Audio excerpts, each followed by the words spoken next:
നമസ്കാരം കൂട്ടുകാരെ. താലൂക്ക് തല വനിതാ വായനാ മത്സരത്തിലേക്ക് തിരഞ്ഞെടുക്കപ്പെട്ട ദൈവത്തിൻ്റെ അവകാശികൾ എന്ന പുസ്തകത്തിലെ അവസാന ലേഖനമാണിത്. ദൈവം സ്നേഹമാണ്, അമ്മയും എന്നാണ് ലേഖനത്തിൻ്റെ പേര്. ദൈവത്തിന് എല്ലായിടത്തും എപ്പോഴും എത്തിച്ചേരാൻ കഴിയാത്തതുകൊണ്ട് പകരമായി ഭൂമിയിൽ അമ്മമാരെ സൃഷ്ടിച്ചിരിക്കുന്നു. ഇത് വെറുമൊരു പഴമൊഴിയല്ല, പരമമായൊരു സത്യമാണ്. കാലം എത്ര കഴിഞ്ഞിട്ടും ലോകം എത്ര മാറിയിട്ടും അമ്മ മാത്രം മാറുന്നില്ല. സഹനത്തിൻ്റെ, ത്യാഗത്തിൻ്റെ, സ്നേഹത്തിൻ്റെ, കനിവിൻ്റെ, വാത്സല്യത്തിൻ്റെ വറ്റാത്ത ഉറവയായി, കാലദേശങ്ങൾക്ക് അതീതമായി, മഹാപ്രവാഹമായി അമ്മ. ഭൂമിയിലെ എല്ലാ അമ്മമാർക്കും ഒരേ മുഖം, ഒരേ ഭാവം, പ്രപഞ്ചമാകെ നിറയുന്ന മാതൃത്വം എന്ന മഹനീയ ഭാവം, വാത്സല്യത്തിൻ്റെയും കാരുണ്യത്തിൻ്റെയും മഴവിൽ സ്പർശം. അതാണ് ഓരോ അമ്മയും. എല്ലാ അമ്മയും ഒന്നാണ്. ഒരു കുഞ്ഞ് ആദ്യം കരയുന്നത് അമ്മയുടെ ഉടൽ വിടുമ്പോൾ, ആദ്യം ചിരിക്കുന്നത് അമ്മ മുഖത്തേക്ക് നോക്കി, ആദ്യം ഉരുവിടുന്ന അമ്മേനെ ദിവ്യാക്ഷരങ്ങൾ. അമ്മ എന്നത് ഒരു വെറും വാക്കല്ല, അതൊരു മന്ത്രമാണ്, അപാര ശക്തിയുള്ള മഹാമന്ത്രം. അമ്മിഞ്ഞ പാലിൻ്റെ മാതിരി നുണഞ്ഞ് ഓരോ കുഞ്ഞും ആവർത്തിച്ചുച്ചരിക്കുന്ന മഹാമന്ത്രം. സർവ്വപുരാണങ്ങളും ഉപനിഷത്തുകളും വേദങ്ങളും മതഗ്രന്ഥങ്ങളും എല്ലാം വാഴ്ത്തുന്ന പദമാണിത്. വിശുദ്ധിയുടെ നിറദീപമായ മഹദ്ഗ്രന്ഥങ്ങളിലൊക്കെ ജ്വലിച്ചു നിൽക്കുന്ന പുണ്യമാണ് അമ്മ. ചക്രവർത്തിമാർക്കും പ്രജകൾക്കും പ്രവാചകന്മാർക്കും ചിന്തകന്മാർക്കും പണ്ഡിതനും പാമരനും എല്ലാ ജീവനും ജന്മം നൽകുന്ന അമ്മ. കവിയും കലാകാരനും ചിത്രകാരനും ഏറ്റവും കൂടുതൽ എഴുതിയതും വാഴ്ത്തിയതും വരച്ചതും അമ്മയെ. ലോകത്തെ മാറ്റിമറിച്ച മഹാന്മാർക്കൊക്കെയും വഴികാട്ടിയായത് അമ്മമാരാണ്. തങ്ങളെ രൂപപ്പെടുത്തിയ മഹാശക്തി അമ്മയാണെന്ന് അവരെല്ലാം സാക്ഷ്യപ്പെടുത്തുന്നു. അവരുടെ എല്ലാം ആരാധനാമൂർത്തിയും അമ്മ തന്നെ. ദൈവമില്ലെന്ന് വാദിക്കുന്നവർ പോലും അമ്മയെ ദൈവമായി കാണുന്നു. അമ്മ ഒരു മഹാവിശേഷണമാണ്. ശ്രീബുദ്ധനും ശ്രീകൃഷ്ണനും മുഹമ്മദ് നബിക്കും എല്ലാം പിറവി നൽകിയ അമ്മ. യേശുക്രിസ്തുവിൻ്റെ അമ്മയെ ദൈവത്തെ പ്രസവിച്ച അമ്മയെന്ന് KP അപ്പൻ സാർ വിശേഷിപ്പിക്കുന്നു. ദൈവത്തിനു പോലും ഭൂമിയിൽ പിറക്കാൻ, പോറ്റി വളർത്താൻ ജീവൻ്റെ സൂക്ഷിപ്പുകാരിയായ ഒരമ്മ വേണ്ടിയിരിക്കുന്നു. മാതൃത്വത്തിൻ്റെ മഹാമഹത്വവും ദിവ്യവും അതിൻ്റെ എല്ലാ തീഷ്ണതയോടെയും ഞാൻ അടുത്തറിഞ്ഞത് എൻ്റെ ഭാര്യ അമ്മയായപ്പോഴാണ്. അമ്മയാൻ പോകുന്നു എന്നറിഞ്ഞ ആ നിമിഷം മുതൽ അവൾക്കുണ്ടായ മാറ്റം ശരിക്കും അത്ഭുതപ്പെടുത്തുന്നതായിരുന്നു. വേഗതയേറിയ അവളുടെ നടപ്പും ഓരോ ചലനവും ഏറ്റവും സാവധാനത്തിലായി. ഉച്ചത്തിലുള്ള ശബ്ദം നേർത്തു, ശ്വാസോച്ഛ്വാസം സാവകാശമായി, ജീവൻ്റെ താളം പോലും മന്ദവും പതിഞ്ഞതുമായി. ഉറങ്ങാൻ കിടക്കുമ്പോൾ ഉള്ളിലുള്ള കുഞ്ഞിന് ശ്വാസം മുട്ടാത്ത വിധം വശം ചരിഞ്ഞും പിന്നെയും തിരിഞ്ഞും മറിഞ്ഞും ഉറങ്ങാതെ ഉറങ്ങും.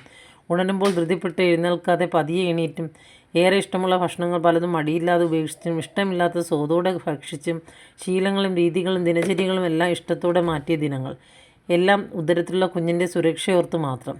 ആഴ്ചകൾക്ക് ശേഷം കുഞ്ഞ് ഹൃദയം തുടിച്ചു തുടങ്ങിയപ്പോൾ എൻ്റെ ചെവിയോട് ചേർത്ത് വെച്ച് കേൾപ്പിച്ചും കുഞ്ഞിൻ്റെ അനക്കങ്ങളൊക്കെ എൻ്റെ കൈ തൊടുവിച്ച് അറിയിക്കാൻ ശ്രമിച്ചും അങ്ങനെ അമ്മയാകാൻ പോകുന്ന ആ അവസ്ഥ അവൾ ജീവിതത്തിലെ ഏറ്റവും വലിയ ആഘോഷമാക്കി മാറ്റി. അവളുടെ ഓരോ ഭാവത്തിലും അമ്മയാകുന്നതിൻ്റെ അഭിമാനവും നിർവൃതിയും ധന്യതയും ഒക്കെ കാണാമായിരുന്നു. ധ്യാനത്തിലെന്ന പോലെ നിമിഷങ്ങളെണ്ണി, ദിവസങ്ങളെണ്ണി, മാസം തികയോളം അവൾ ക്ഷമയോടെ കാത്തിരുന്നു. കുഞ്ഞിൻ്റെ പിറവിയുടെ ഒരു സ്ത്രീ മാലാഖയായി മാറുന്നു. വിശദീകരിക്കാനാവാത്ത ഒരു രാസമാറ്റാണ് അമ്മയാകുമ്പോൾ അവളിൽ ഉണ്ടാകുന്നത്. എന്തും സഹിക്കാനുള്ള കരുത്ത് അവൾ ആവാഹിക്കുന്നു. ഒരു മനുഷ്യ ശരീരത്തിന് താങ്ങാൻ കഴിയുന്നതിൻ്റെ എത്രയോ ഇരട്ടി വേദനയാണ് ഒരു കുഞ്ഞിൻ്റെ പിറവിക്കായി ഓരോ അമ്മയും അനുഭവിക്കുന്നത്. പിന്നെ സ്വപ്നങ്ങളുടെ ലോകത്ത് നിന്ന് അമ്മയും കുഞ്ഞും എന്ന അതിവൈകാരിക അനുഭവത്തിൻ്റെ യാഥാർത്ഥ്യത്തിലേക്ക്. കുഞ്ഞിന് പാലൂട്ടി, ചോറൂട്ടി, കുറുക്കൂട്ടി, കുളിപ്പിച്ച്, പൗഡറിട്ട്, കണ്ണെഴുതി, പൊട്ടുതൊട്ട്, പിന്നെ കണ്ണുപെടാതിരിക്കാൻ കവളിൽ കറുത്ത മറുകിട്ട്, കുഞ്ഞുടുപ്പിട്ട്, ജന്മസാഫല്യത്തിൻ്റെ നിർവൃതിയിൽ ഓരോ അമ്മയും കുഞ്ഞിൻ്റെ ഓരോ ചലനവും സൂക്ഷ്മമായി നിരീക്ഷിച്ച്, കുഞ്ഞ് വളരുന്നതും നോക്കി ലാളിച്ചും കൊഞ്ചിച്ചും ഓമനിച്ചും 1000 ഓമനപ്പേര് വിളിച്ചും ഉമ്മ വെച്ച് ആഹ്ലാദ തേരിലേറി നടക്കുന്ന നാളുകൾ. ഉടലിനോട് ചേർന്ന് ഉയരിനുയരായി വളരുന്ന കുഞ്ഞിൻ്റെ വളർച്ചാഘട്ടങ്ങൾ ഓരോന്നും കൗതുകത്തോടും ആത്മനിർവൃതിയോടും കൂടി കാണുന്ന അമ്മ. കവിഴ്ന്നു തുടങ്ങുമ്പോഴും, ഇഴഞ്ഞു കാട്ടുമ്പോഴും, പിച്ച വയ്ക്കുമ്പോഴും, കിളിക്കൊഞ്ചൽ മൊഴിയായി കളിച്ചിരി കാട്ടുമ്പോഴും, വിശക്കുമ്പോഴും കരയുമ്പോഴുമെല്ലാം നല്ല കൂട്ടായി കുഞ്ഞിനോടൊപ്പം സദാ അമ്മയും. അതൊരു തപസ്സാണ്. ഓരോ അമ്മയും തൻ്റെ കുഞ്ഞിന് വേണ്ടിയിട്ടിരിക്കുന്ന കഠിന തപസ്.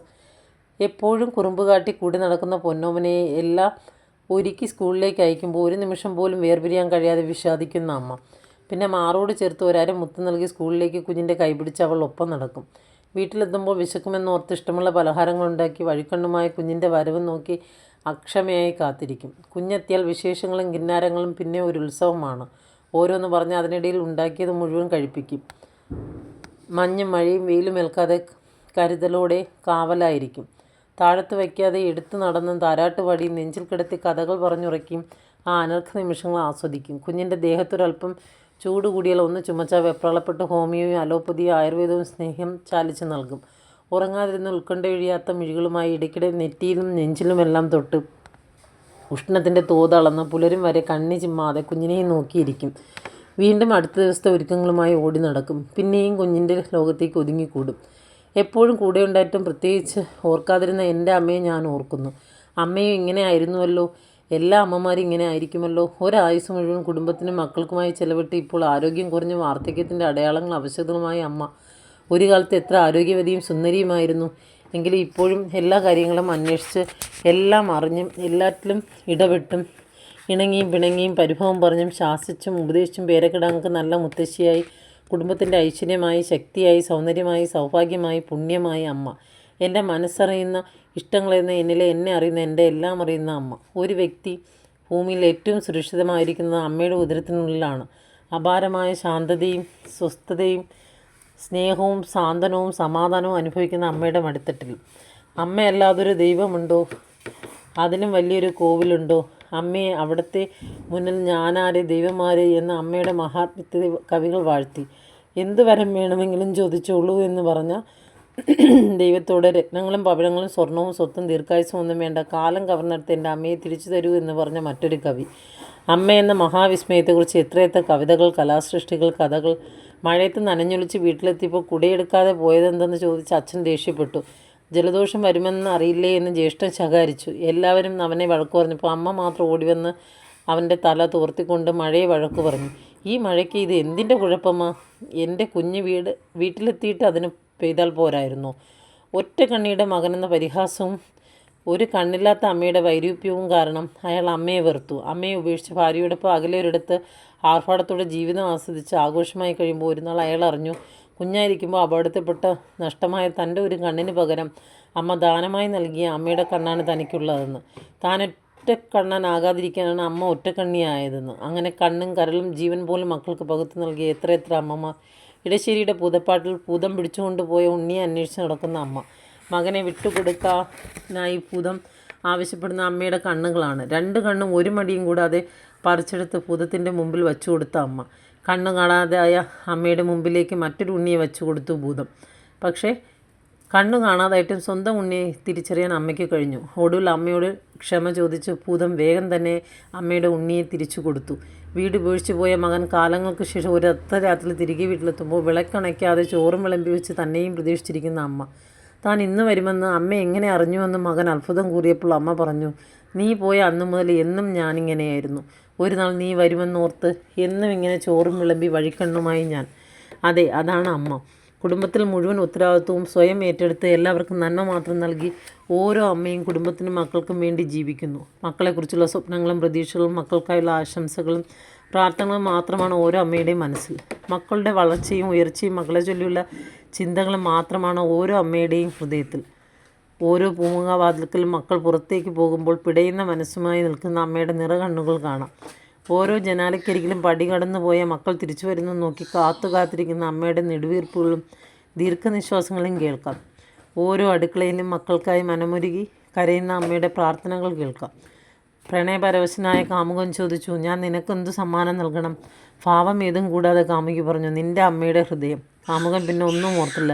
അമ്മയെ അതിക്രൂരമായി കൊന്നു പറിച്ചെടുത്ത ഹൃദയമായി കാമുകിയുടെ സമീപത്തേക്കെടുത്തു. ഓടുമ്പോൾ കല്ലിൽ തട്ടി വീണു. കയ്യിൽ നിന്ന് തെറിച്ചു ചിതറിയ അമ്മയുടെ ഹൃദയം ഉത്കണ്ഠയോടെ ചോദിച്ചു, മോനെ, നിനക്കെന്തെങ്കിലും പറ്റിയോ? ദൈവമേ, എൻ്റെ കുഞ്ഞിനെ നന്നായി വേദനിച്ചു കാണുമല്ലോ. അമ്മയുടെ ഹൃദയം വിലപിച്ചു. അമ്മ അങ്ങനെയാണ്, മക്കൾക്കായി സ്വയം കത്തിയെരിഞ്ഞൊരുങ്ങുന്ന മെഴുകുതിരി പോലെ അമ്മ. ഈ മഹാപുണ്യത്തിന് പകരമായ എന്തുണ്ട്? ഒന്നും അതിന് പകരമാവില്ല. എത്ര ജന്മം കൊണ്ടും മക്കൾക്ക് അമ്മയോടുള്ള കടം വീട്ടാനാകില്ല. മക്കൾ നെഞ്ചോട് ചേർത്ത് സംരക്ഷിക്കേണ്ട അമ്മമാർ ഈ കെട്ടകാലത്ത് തെരുവോരങ്ങളിലും അമ്പലനടകളിലും അനാഥാലയങ്ങളിലും വൃദ്ധസ്ഥാനങ്ങളും ഉപേക്ഷിക്കപ്പെടുന്നു. ആദ്യമായി അക്ഷരങ്ങൾ ഉരുവിടാനും വാക്കുകൾ ഉച്ചരിക്കാനും പഠിപ്പിച്ചത് അമ്മയാണെന്ന് ഓർക്കാതെ ആ അമ്മയും മൂർച്ചയുള്ള വാക്കുകൾ കൊണ്ട് മക്കൾ മുറിപ്പെടുത്തുന്നു.